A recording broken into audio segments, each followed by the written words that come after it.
ناظرین آئیے آپ کو میں جیل لیے چلتا ہوں. گھبرائیے نہیں، آپ کو فزیکلی نہیں خیالات کے ذریعے لے کے جانا ہے، کیونکہ بات کرنی ہے ایک سزائے موت کے قیدی کی.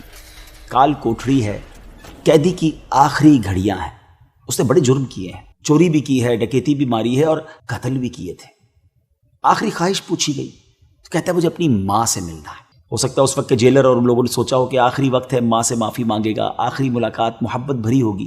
ماں کو بلایا گیا اور جب قیدی اور ماں کی ملاقات کروائی گئی تو ایک عجیب منظر لوگوں نے دیکھا کہ اس قیدی نے جھپٹ کر اپنی ماں پر حملہ کر دیا اور اپنی ماں کو زخمی کر دیا.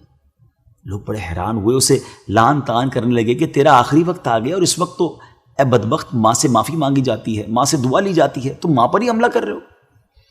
وہ کہتا ہے کہ میں نے سب کچھ کیوں کیا؟ میں نے حملہ اس لیے کیا کہ میرے یہاں تک پہنچنے کی جو ذمہ دار ہے وہ میری ماں ہے.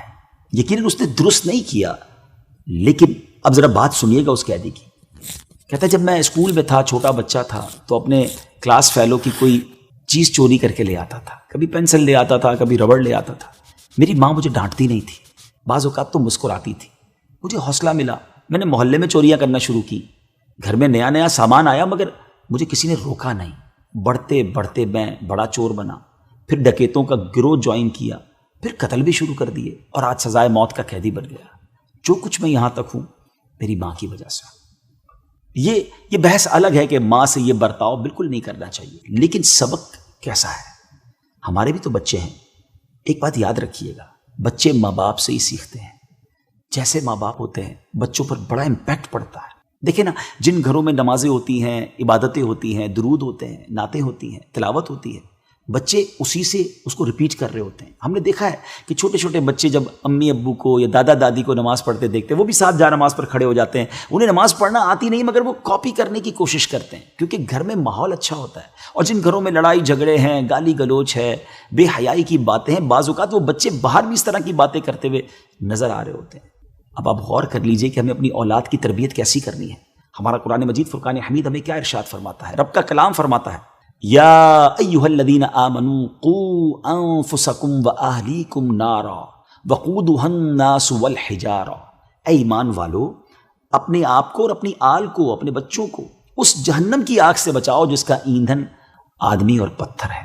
ہمیں اپنی فیملی کو جہنم کی آگ سے بچانے کا حکم دیا گیا. ہمیں اپنے آپ کو بھی بچانا ہے، فیملی کو بھی بچانا ہے. لیکن اگر آپ کو اپنے بچوں کی تربیت کرنی ہے نا، پہلے خود نیک بننا ہوگا. ہم جھوٹ بولیں اور کہیں بچے سچے ہو جائیں، ہم حرام کام کریں اور کہیں بچے حلال کام کریں، ڈیفیکلٹ ہے. اور دیکھیں، نیک اولاد تو ہمارے مرنے کے بعد بھی کام آئے گی نا.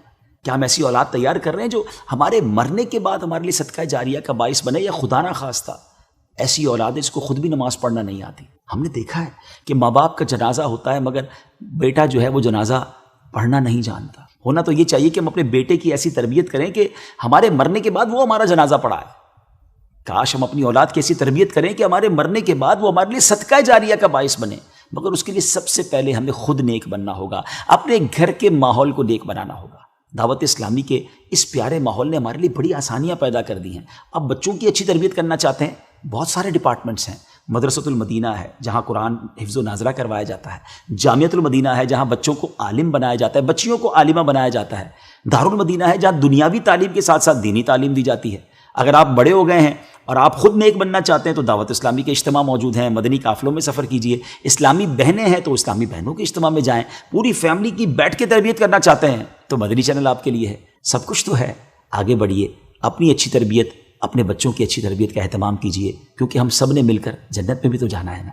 میں رب کریم سے دعا کرتا ہوں اللہ کریم ہمارے پورے گھرانے کو جنتی گھرانہ بنا دے. صلو علی الحبیب صلی اللہ تعالی علی محمد صلی اللہ علیہ وسلم.